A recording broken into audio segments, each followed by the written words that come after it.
皆さん、こんにちは。好奇心 TV です。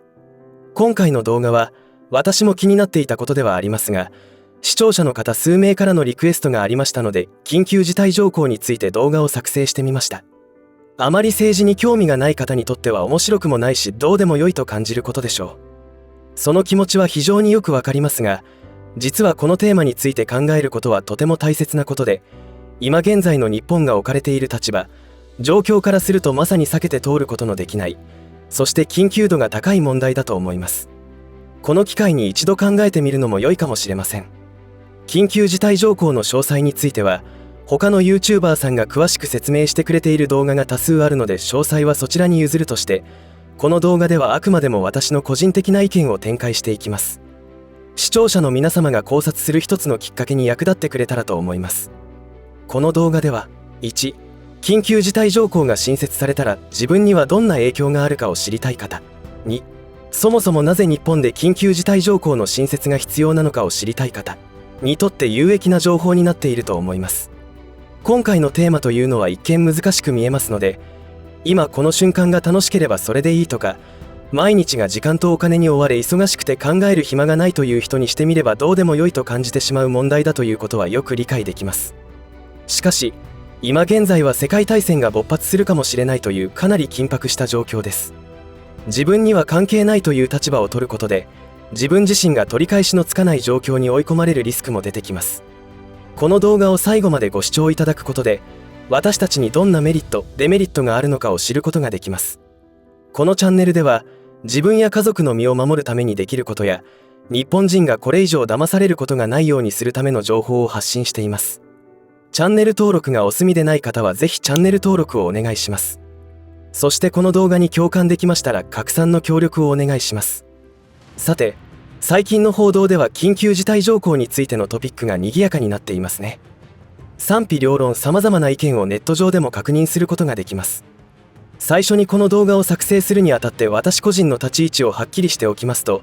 私は緊急事態条項の新設について反対という考え方です。まず緊急事態条項の基本的なことを押さえておきますと、Wikipedia では国家緊急権という大元の概念から説明されています。それによると、国家緊急権とは、戦争、内乱、大規模な災害、疫病、テロなど、国家の平和、独立、公衆衛生を脅かす緊急事態に際して、平常の統治秩序では対応できない際に、憲法条項の一部を一時停止し、行政機関などに大幅な権限を与える非常措置を取ることによって秩序の回復を図る権限のことを言います。また、緊急時の特例を定める憲法上の規定を緊急事態条項と言います。1789年から2013年までに世界で制定された約900の憲法中、93.2% が何らかの緊急事態条項を有するとされています。しかし今回我が国日本においての緊急事態条項には、他国にはあって日本にはない点が多々あって危険極まりないと騒がれているというわけです。例えばこの緊急事態条項が有効になると、国会に通すことなく閣議だけの審議だけで様々なことができてしまいます。現在で言えば岸田首相が何でもできてしまうということです。例えば憲法で保障されている基本的人権の尊重までも制限ができることになります。ということは、この憲法改正が行われると、日本という国が全く違う国に変貌する可能性もあるというわけです。どういうことかと言いますと、人権までも制限できるというのはあくまでも緊急事態の時であるわけですから、期間限定であるということを決められているのが普通なのですが、自民党が出している案というのは、無期限で効力を維持できることが問題となっています。考えてみれば恐ろしいことで、例えば新型コロコロが蔓延した時に国家権力を使い個人を監禁もできますし、強制的にお注射もできてしまいます。これは中国で行われたゼロコロナ対策で起きていたことそのままということになります。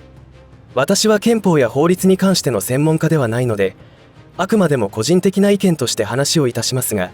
我が国にとって緊急事態条項は必要かという点において私は必要だと思っています。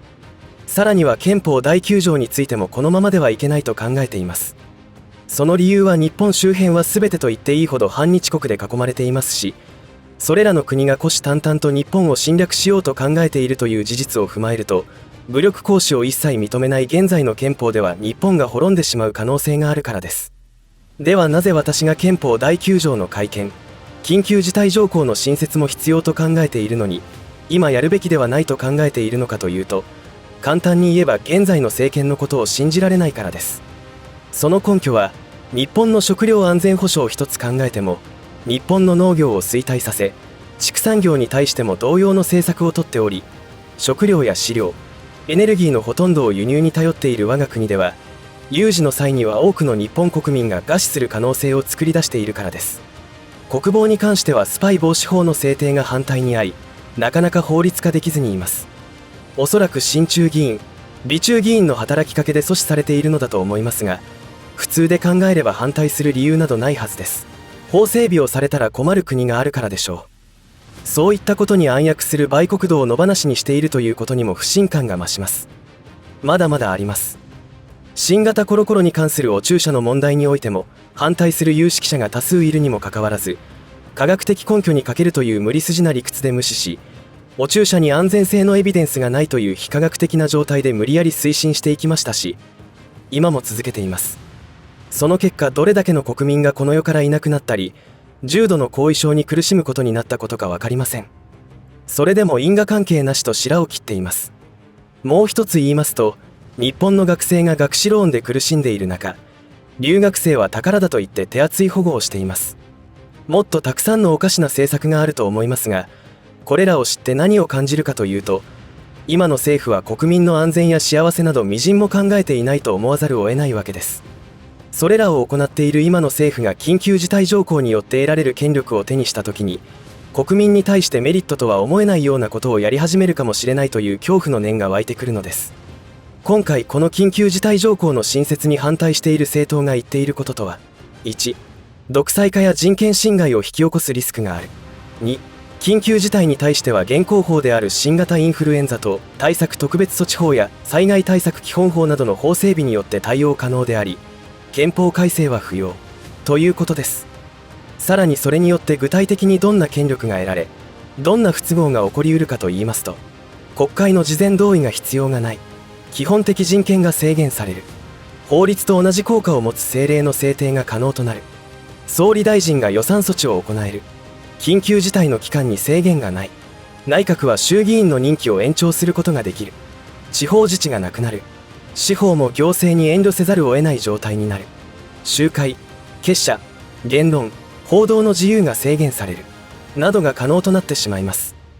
ネット上には警察が現場で処刑できる権限が与えられるなどという過激なことを言っている方もいますが、それは極端な例として、ネットで政権批判、デモをしたらテロ認定して即逮捕ということはあるかもしれませんね。つまり今の政府に緊急事態条項で定める権限を与えることはリスクになると感じている方が多いのだと思います。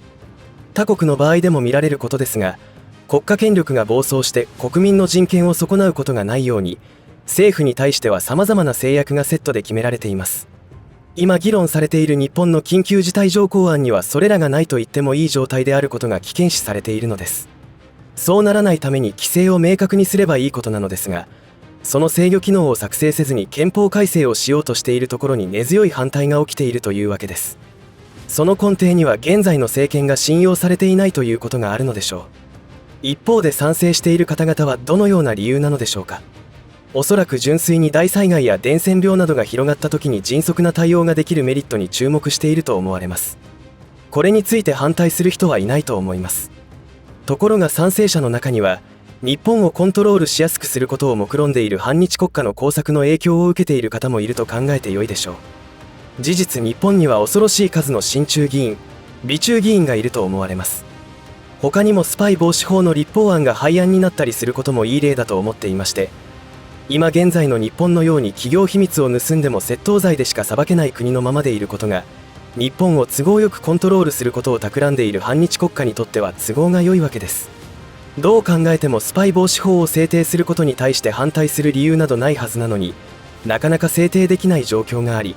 その異常さがまかり通っているのが今の日本なのです。皆さんはどのようなご意見がありますでしょうか。何かございましたらぜひコメント欄にシェアしていただきたいと思います。いかがだったでしょうか。日本は建国2600年以上も続いており、世界の中では類まれな存在です。なぜそこまで長く国が続いてきたのかといえば、決めたことを守り続ける倫理観があったからだと思います。